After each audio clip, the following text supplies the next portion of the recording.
Students, तो आज हम पढ़ने वाले हैं बीकॉम थर्ड ईयर का। जो हमारा सब्जेक्ट है वो है ऑडिटिंग। और ऑडिटिंग में हम आपको हमारा टॉपिक था अंकेक्षण की नवीन प्रवृत्तियाँ। अंकेक्षण की नवीन प्रवृत्तियों में जो हमारा पॉइंट चल रहा था वो था प्रबंध अंकेक्षण। और प्रबंध अंकेक्षण की मैंने प्रबंध अंकेक्षण की कार्य प्रणाली पढ़ा दी थी। इससे पहली वाली वीडियो में आपको प्रबंध की कार्य प्रणाली मैंने पढ़ाई थी। इसके बाद पढ़ते हैं कि प्रबंध की कार्य प्रणाली के अंतर्गत विभिन्न विधियाँ और तकनीकों का प्रयोग किया जाता है। जैसे पहली है अपनी पूछताछ। तो पूछताछ क्या होता है कि इसके अंतर्गत जो प्रबंध अंकेक्षण होता है वो संस्था से संबंधित जो अधिकारी होते हैं, अधिकारियों से अपने संदेह, मतलब जो उन्हें संदेह होता है, जो उन्हें लगता है कि ये चीज़ संस्था में गलत हो रही है या इस चीज़ पर हमें संदेह है, तो वो उसके संबंधित प्रश्न कर उसको दूर कर सकते हैं। इसके लिए सर्वप्रथम प्रश्नों की एक सूची तैयार की जाती है और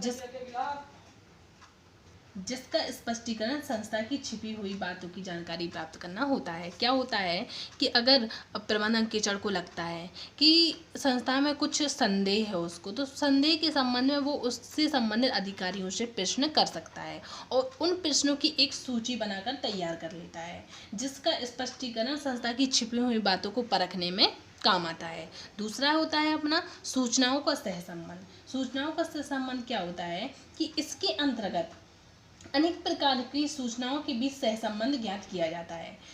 अनेक प्रकार की जो सूचनाएं होती हैं जो पूछताछ के तहत उसको पता चलती हैं, तो अनेक प्रकार की सूचनाओं के बीच सहसंबंध ज्ञात किया जाता है जिससे किसी निष्कर्ष पर पहुंचा जा सके। उन सूचनाओं का सहसंबंध ज्ञात किया जाता है जिससे वो किसी भी निष्कर्ष पर पहुंचा जा सके। और यही भी देखा जाता है कि पूर्व निर्धारित उद्देश्य को किस सीमा तक प्राप्त किया जा सकता है, मतलब जो उसका उद्देश्य है, पूर्व निर्धारित उद्देश्य है, वो किस सीमा तक प्राप्त किया जा सकता है। इसके अलावा चालू वर्ष के परिणाम की तुलना गत वर्ष के परिणाम करके संस्था की प्रगति का विश्लेषण किया जाता है। मतलब इसमें तुलना भी की जाती है कि जो संस्था के जो चालू वर्ष होता है उसका परिणाम क्या है और गत वर्ष का परिणाम क्या है, और दोनों वर्षों में से लॉस हुआ है या प्रॉफिट हुआ है, तो ऐसे इन सभी चीज़ों का, परिणामों का क्या होता है, विश्लेषण किया जाता है। तीसरा है अपना विभिन्न क्रियाओं व दशाओं की परख।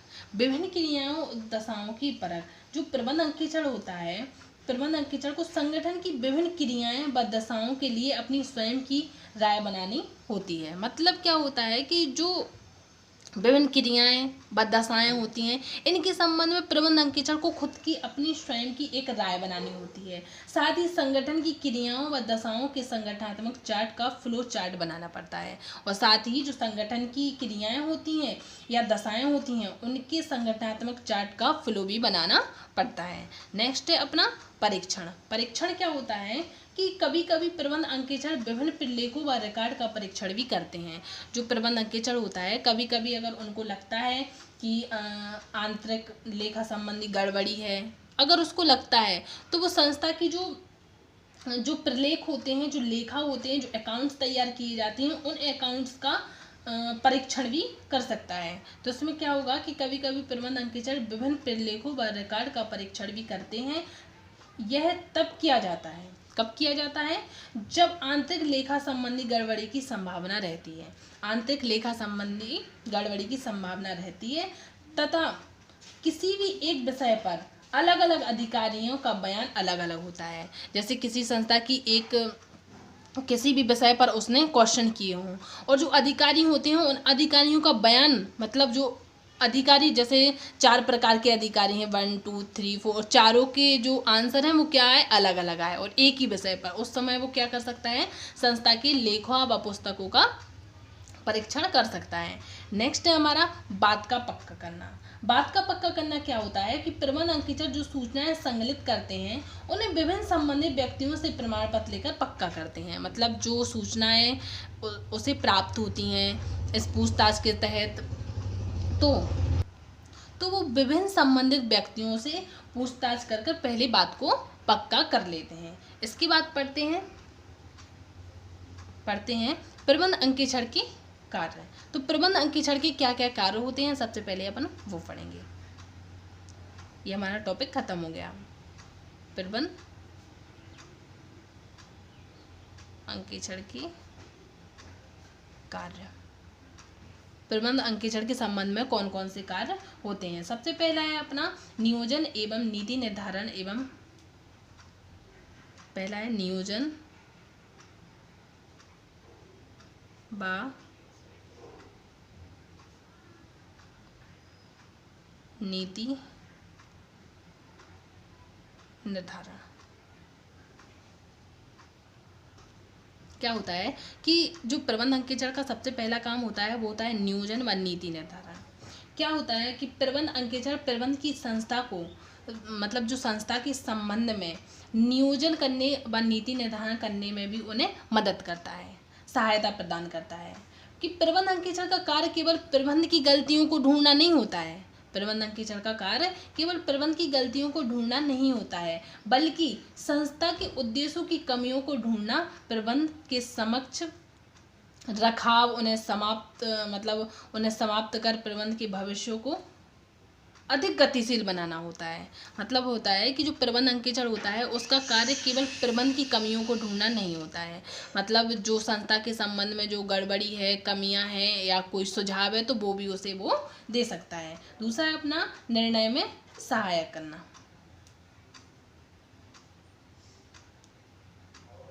निर्णय में सहायता करना।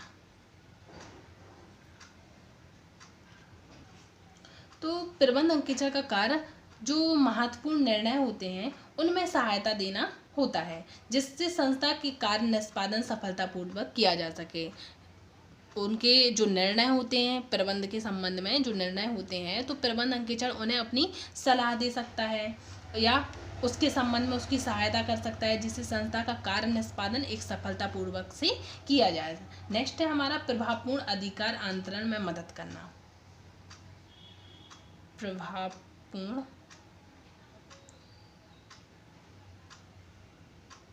अधिकार आंतरण में मदद करना।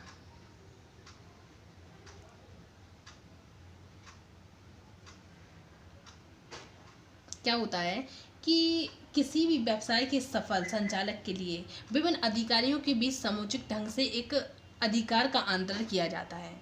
तो जो अधिकारियों के बीच अधिकार का आंतरण किया जाना है उनके लिए जो प्रबंध अंकेक्षण होते हैं उसे बहुमूल्य सुझाव देते हैं और उनकी मदद करते हैं। नेक्स्ट है इसमें प्रभावपूर्ण संप्रेषण में सहायता करना। चौथा है हमारा प्रभावपूर्ण संप्रेषण में सहायता करना।